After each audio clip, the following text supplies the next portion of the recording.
Hello दोस्तों नमस्कार। स्वागत है आपका आपके यूट्यूब चैनल एग्ज़ाम 91 पे। तो दोस्तों कैसे हैं आप लोग। चलिए, अब तो सबकी सिटी इंटीमेशन आ चुका है।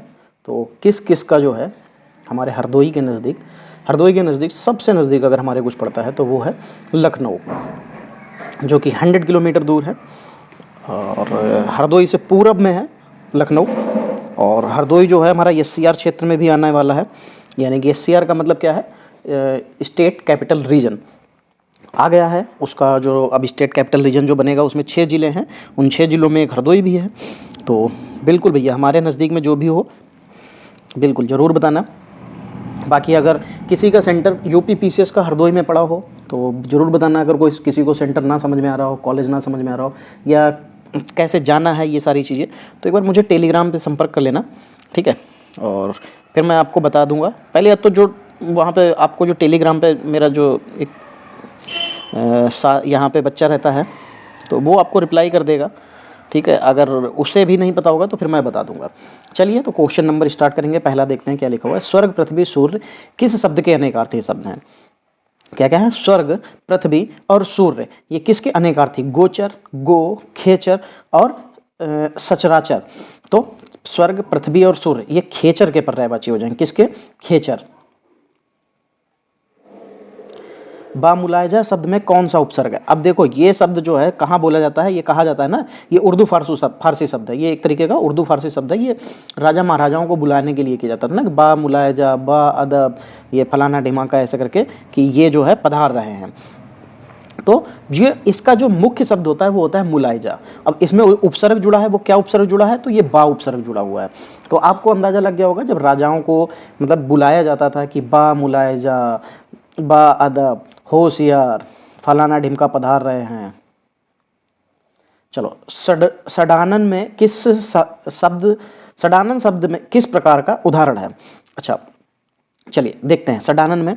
तो अव्ययी भाव समास, बहुब्रीहि समास, तत्पुरुष समास, कर्मधारय समास। तो सडानन में देखो, अगर हम लोग इसको अगर तोड़ के लिखते हैं तो छह आनन सडानन बन जाता है। तो आनन का मतलब होता है मुख, तो इसका मतलब है जिसके जो 6 मुख होते हैं तो वो इसमें बहुब्रीहि समास की तरफ चला जाएगा। क्यों, क्योंकि इसका मतलब होता है शिव, तो इसलिए बहुब्रीहि समास। यानी कि सडानन मतलब 6 आनन हैं जिसके, यानी कि 6 मुख हैं जिसके। तो शिव, शिव के 6 मुख कैसे हैं, शिव के 6 मुख देखिएगा आपको दिख जाएगा। जिनको भी ना समझ में आए गूगल कर लेना, आपको शिव के 6 मुख वाली मूर्ति दिख जाएगी। 4 नंबर, प्रोत्साहित का विलोम शब्द क्या होगा। तो अनुप्रोत्साहित, अप्रोत्साहित, हतोत्साहित या इनमें से कोई नहीं। तो प्रोत्साहित का विलोम शब्द क्या हो जाएगा, तो हतोत्साहित हो जाएगा। फिर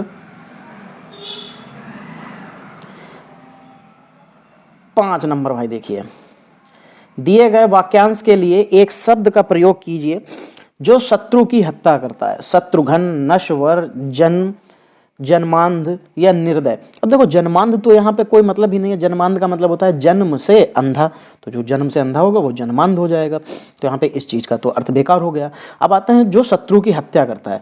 तो शत्रु और घन मतलब हराना या मारना होता है। तो शत्रु का मतलब होता है मित्र, सॉरी दुश्मन, ठीक, और उसको मारना तो शत्रु का घन करना। अनुमति शब्द के लिए वाक्यांश का चयन करना है। अच्छा, किसी कार्य की आज्ञा लेना, किसी कार्य के लिए निर्देश देना, किसी कार्य के लिए आदेश देना और किसी कार्य के लिए सहमति लेना। देखो अनुमति का जो मतलब होता है, जब हम कोई काम करते हैं तो हम ये किसी दूसरे से पूछते हैं कि भैया क्या ये काम कर लिया जाए, तो वो क्या करेगा, वो अपनी हामी देगा, ठीक है। अगर हामी देता है तो हम उस काम को करते हैं, अगर वो हामी नहीं देता है तो हम उस काम को नहीं करते हैं।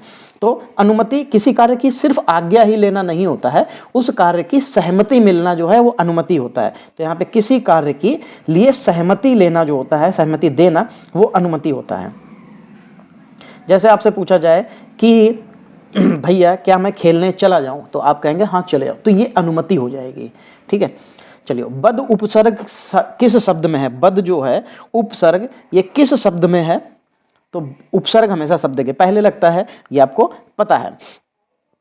चलो, बदस्तूर, बदस्तूर बदौलत, बदमाश और इनमें से कोई नहीं। देखो अब दौलत, अगर यहाँ पे दौलत शब्द होता है मुख्य, अगर दौलत में बा जोड़ा जाएगा तभी बदौलत बनेगा। यहाँ पे दस्तूर होता है, बदस्तूर बन जाएगा तो बा जोड़ा जा रहा है। और बद बताना था हमको, तो माश और बद जोड़ देंगे तो बदमाश हो जाएगा। चलिए 8 नंबर देखेंगे, कल्पना का विशेषण। अरे यार बहुत बड़ा जूम हो रखा है। कल्पना का विशेषण शब्द क्या हो जाएगा? काल्पनिक, काल्पनिक, कल्पनिक और कल्पना। अब देखो कल्पना अगर लिखा हुआ है तो उसका कल्पना लिखा हुआ तो काल्पनिक हो जाता है, काल्पनिक नहीं सॉरी काल्पनिक हो जाता है। ठीक है, तो यहाँ पे पहला ऑप्शन बिल्कुल सही हो जाएगा। वह व्यक्ति जो दिन में केवल एक बार भोजन करता है कहलाता है। तो जो वो व्यक्ति जो दिन में एक बार भोजन करेगा तो वो क्या कहलाएगा? एकाहारी, अल्पाहारी, भिक्षु या सन्यासी। तो दिन में एक बार भोजन करने वाले को एकाहारी, हारी का मतलब होता है खाना, खाने वाले की बात हो रही है। ठीक है, फूड की नहीं, मतलब ईट की हो रही है, फूड की नहीं, ईट की बात हो रही है। तो जो एक ही बार खाना खाता है वो एकाहारी। ठीक है, चलिए 10 नंबर देखिए, निस्तेज का सही संधि विच्छेद क्या हो जाएगा? तो निस्तेज ये आपको व्यंजन संधि विसर्ग संधि का उदाहरण हो जाएगा। और विसर्ग संधि में ये जो मैंने आपको बताया था कि ये वाला जो कोई भी आधा सा बना है इसको हटाते हैं और अंक की बिंदी लगा देते हैं। ठीक है, तो आपको यो है किस ऑप्शन में ऐसा दिख रहा है? तो आपको ये पहले ऑप्शन में दिख रहा है, और पहला ये ऑप्शन आपका निस्तेज हो जाएगा। ठीक है, ये विसर्ग संधि का उदाहरण होता है। ता, था, दा, धा, ना जो भी होते हैं जो हमारे, ठीक है, जो दंत व्यंजन होते हैं, अगर ये आए और उनका जो बत्सर्ग होगा तो वो क्या बन जाएगा? तो आधा सा ही उसके साथ में आएगा। निम्नलिखित वाक्य का शुद्ध रूप बताना है कि अब आप जा सकता है। तो अब आप जा सकता है का क्या मतलब है? क्या लिखा होना चाहिए था यहाँ पे? अब आप जा सकते हो, यही तो होना चाहिए था। तो ये आपको किस ऑप्शन में दिखाई दे जाएगा? अब आप जा सकता हो, गलत। अब आप जा सकते हो, अब आप जा सकते हो या अब आप जा सकते हैं होना चाहिए था। तो यहाँ पे भी ये गलत हो जाएगा। अब आप जा सकते, आप अब जा सकते हो नहीं, तो बचा एक अब आप जा सकते हो, जा सकते हैं बिल्कुल सही हो जाएगा। चलिए फिर आगे देखेंगे, यहाँ पे लिखा हुआ है संशोधन।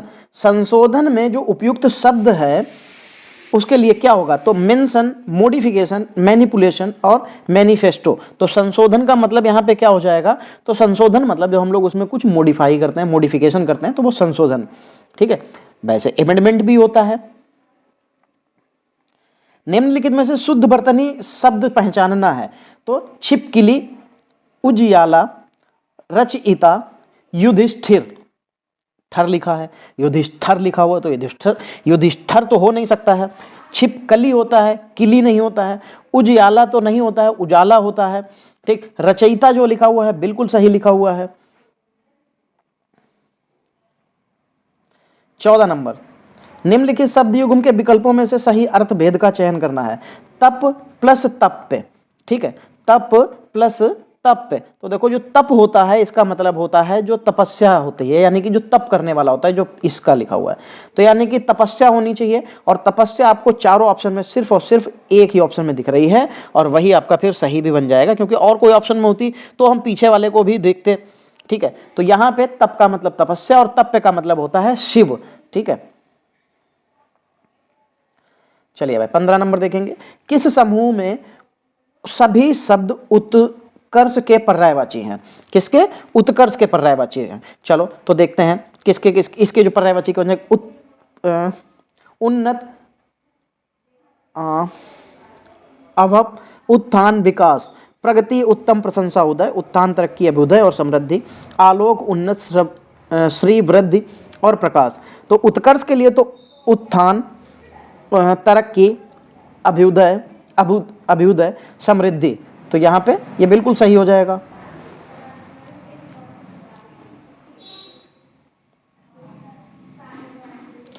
प्रेरणार्थक की दृष्टि से शुद्ध वाक्य जो है वो बताना है। प्रेरणार्थक की दृष्टि से जो शुद्ध वाक्य है हमको वो बताना है। मकान मालिक ने पुलिस से किराएदार को बाहर निकाल दिया।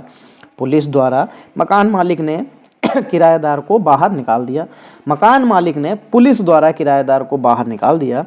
पुलिस ने किराएदार को बाहर निकाल दिया, मकान मालिक ने पुलिस से किराएदार को। देखो चौथा ऑप्शन तो बिल्कुल बकवास है। बाकी अगर आपको देखा जाए तो चलो कहीं ना कहीं तो थोड़ा बहुत तो चलो हो सकता है कि मैच कर जाएगा, लेकिन चौथा ऑप्शन तो इतना बेकार है कि आप उसको पढ़िए और बाहर कर दीजिए। अब आते हैं सही वाक्य जो हो जाएगा, तो क्या हो जाएगा, मकान मालिक ने पुलिस की सहायता से या पुलिस के द्वारा किराएदार को बाहर निकलवा दिया या निकाल दिया, तो ये हो जाएगा। तो इसलिए तीसरा ऑप्शन बिल्कुल सही हो जाएगा। फिर भाई आते हैं हम लोग 17वें क्वेश्चन पे। क्या लिखा हुआ है, निम्नलिखित शब्दों में सदा स्त्रीलिंग वाला शब्द कौन सा होगा। सदा स्त्रीलिंग वाला, अच्छा पक्षी। अच्छा यहाँ पे देखो मेन चीज ये है, इनका कहना है कि कौन सा ऐसा शब्द है जो हमेशा हम लोग स्त्रीलिंग में ही प्रयोग करते हैं। तो पक्षी, तो पक्षी होता भी है, पक्षी होते भी हैं, तो होता है, होती कभी नहीं होता है। बाज होता है, मकड़ी होती है, गैंडा होता है, तो मकड़ी हमेशा भैया फिर इस्तेमाल हो जाएगी।